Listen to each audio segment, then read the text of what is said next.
Најавеното прогресивно оданочување од наредната година станува реалност. Персоналецот, освен со 10%, ќе се пресметува и со 18%.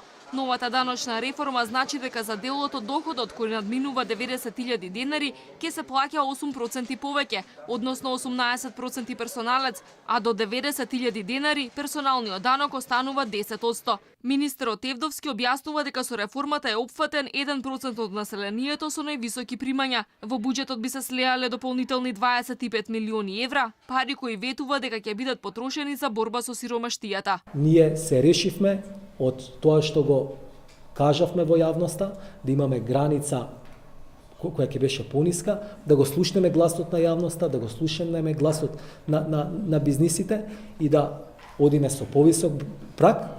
Мислиме дека и тоа е важно, но на крајот најважно од се е дека превземаме чекор кој што ќе не однесе према праведно оданочување. Нашата соседна земја Албанија тоа го направи во 2014 година. Владата го зголемува и данокот на приходите од капитални добивки, дивиденди и кирии од сегашните 10 на 15%. Па така, ако некој од плата и месечна кирија вкупно зема над 90.000 денари, платата ќе подлежи на 10% персоналец, а киријата нема да влегува во основицата за прогресивно оданочување, туку ќе подлежи на данок од 15%.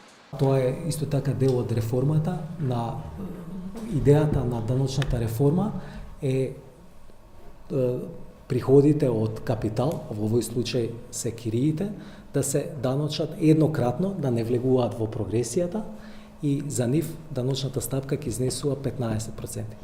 Еднократно.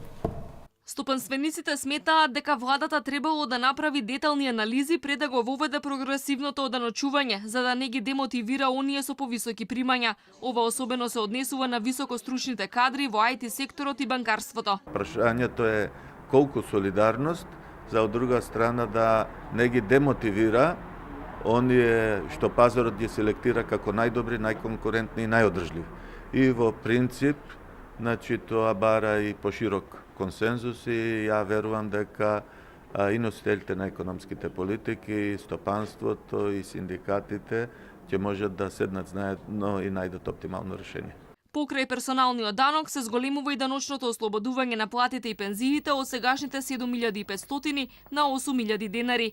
Тевдовски смета дека имало доволно дебата со бизнисот пред да се донесе ваквата одлука и покрај тоа што дел од стопанствениците бара одложување на реформата за 5 години.